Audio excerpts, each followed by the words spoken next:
So why do we call this device a Molotov cocktail? It is all because of this guy right here, Soviet Foreign Minister Vyacheslav Molotov.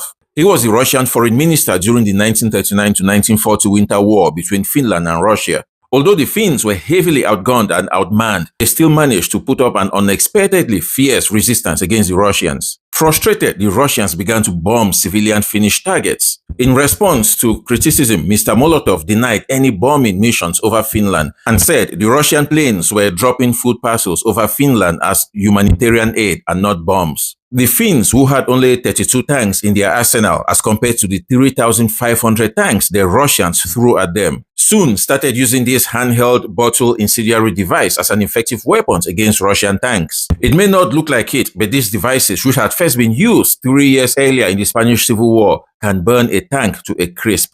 At least that was the case for tanks in that era.